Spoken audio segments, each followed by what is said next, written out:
La entrevista a la carta, en diálogo directo con los protagonistas de los hechos. Nos acompaña a esta hora el viceministro de Gobernanza y Vigilancia de la Salud, José Ruales. Doctor, ¿cómo está? Muy buenas tardes. Muy buenas tardes, Fernanda. Muchas gracias. No, Gisela soy, no Fernanda. Fernanda es la directora. Ah, perdón. No se preocupe, tranquilo, no hay ningún problema. Muchas gracias a Fernanda, la directora, por la invitación a su programa. Mi nombre es Gisela Bayona, doctor, un gusto. Gracias por estar aquí. Y gracias también a Fernanda por la gestión de la entrevista.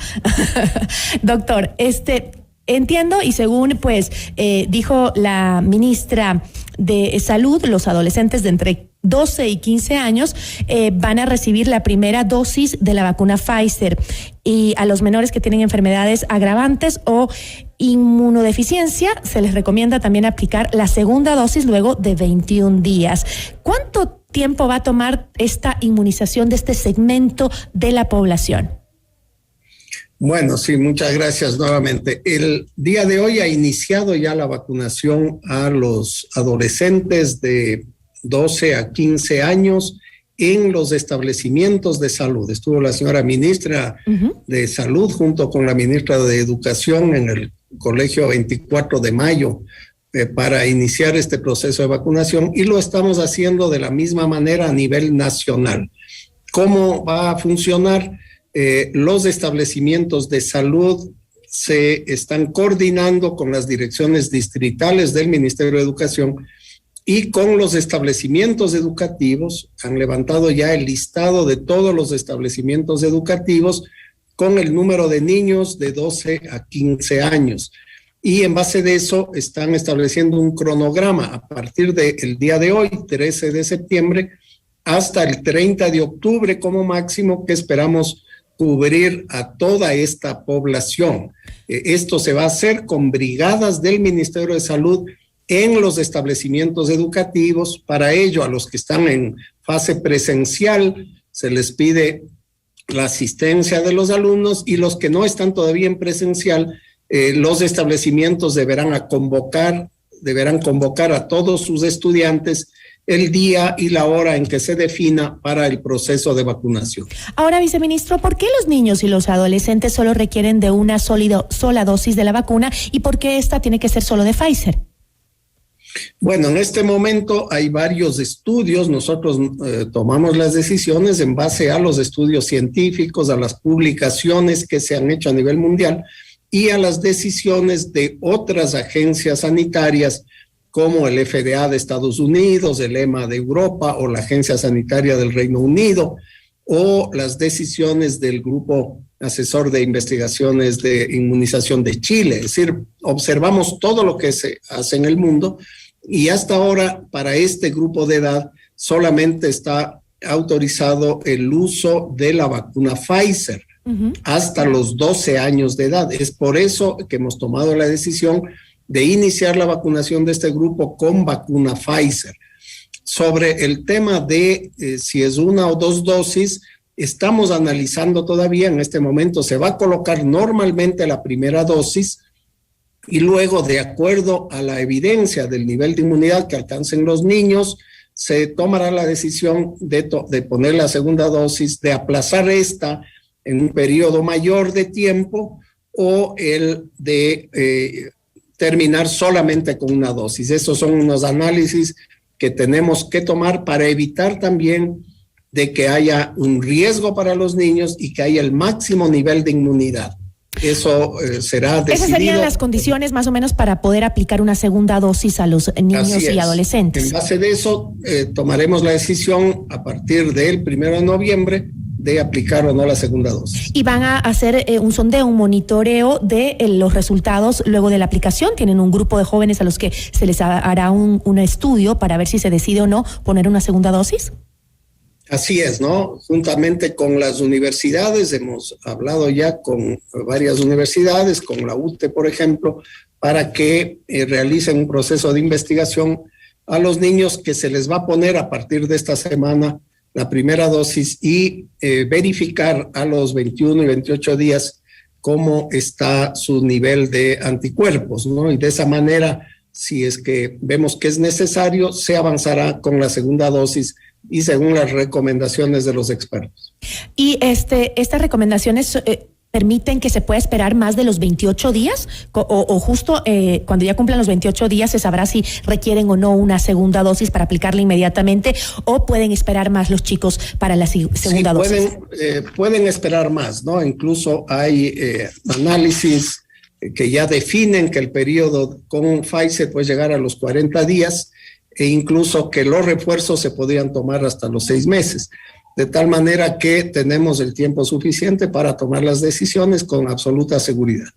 Ahora, viceministro, el 12 de septiembre Ecuador registró un decrecimiento drástico en el número de contagios de COVID-19 al sumar apenas 16 casos, incluso ahora leía también que creo que respecto a los 187 del sábado 11 habíamos bajado a 16. Eso es bastante, ¿no? Después de las crisis que hemos tenido en el sector sanitario, ¿no?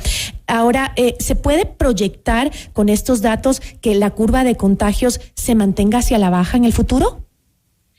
Bueno, estamos observando a partir del último mes una tendencia a la reducción del número de contagios y el número de las muertes.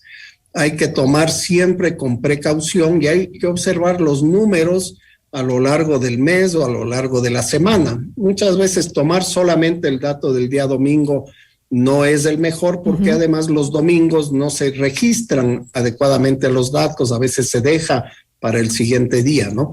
Pero sí observamos una reducción importante, casi a un 10%, a un 15% en comparación entre los últimos 2 meses en la incidencia, es decir, en el número de contagios, el número de personas enfermas, y una drástica reducción en el número de defunciones.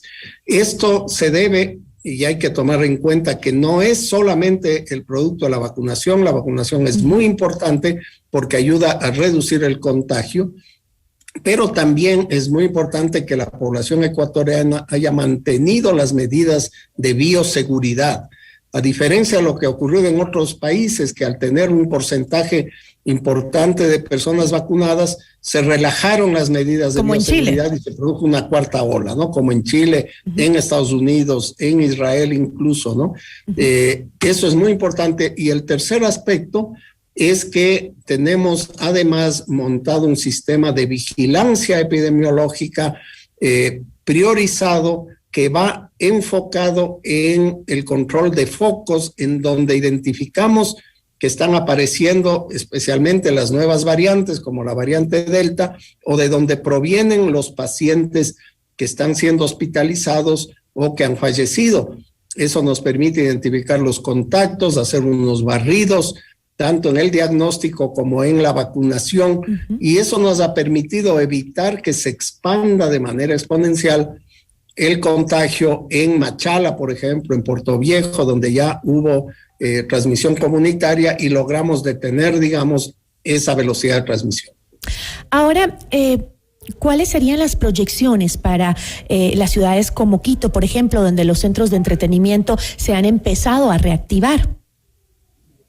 Aquí es donde tenemos que hacer una vigilancia activa, identificar si estas actividades que se han abierto al público por el COE cantonal no van a generar un mayor número de contagios. Por lo tanto, estamos nosotros día a día identificando cómo va la variación de los números en las ciudades que han tenido eventos, aglomeraciones o que por vacaciones se relajaron un poco las medidas, ¿no? Esto nos permite reaccionar ante el COE nacional para hacer recomendaciones si es que tienen que volver a reducir, por ejemplo, los aforos o si es que hay que volverse más estricto en los protocolos en las diversas actividades. Es algo que vamos a tener que durante el resto del año ir analizando y tomando decisiones, yendo hacia atrás y hacia adelante conforme veamos cómo se da el comportamiento. Sin embargo, doctor, ¿se prevé un incremento manejable de los contagios luego de la apertura de los centros de entretenimiento ¿En la capital? Si es que se han cumplido los protocolos, esperamos que no se den, ¿no? Es decir, si en realidad todas las personas que entraron tienen su certificado de vacunación y se mantienen los aforos, los protocolos, como ocurrió en el caso de los partidos de eliminatoria de la selección, por ejemplo, ¿no? Solo pequeñas aglomeraciones del momento del gol, pero básicamente se mantiene el distanciamiento. Ese comportamiento no va a producir más contagios, pero si se relajan las medidas y vemos una gran cantidad de personas sin uso de mascarilla, como observamos recién en Quevedo por la elección de Miss Ecuador, por ejemplo, ¿no? Entonces vemos ahí que esos son los comportamientos de riesgo que estamos pidiendo a los COE cantonales que se eviten y que se mantengan de manera estricta. Importante, ¿no? Queremos la reactivación, pero no queremos volver a lo que hemos vivido ya. Le agradezco mucho, viceministro, por habernos acompañado. Muchas gracias y hasta luego. Hasta luego, una buena tarde. Nos acompañó José Ruales, viceministro de Gobernanza y Vigilancia de la Salud. Esto es Notimundo La Carta, siempre bien informados.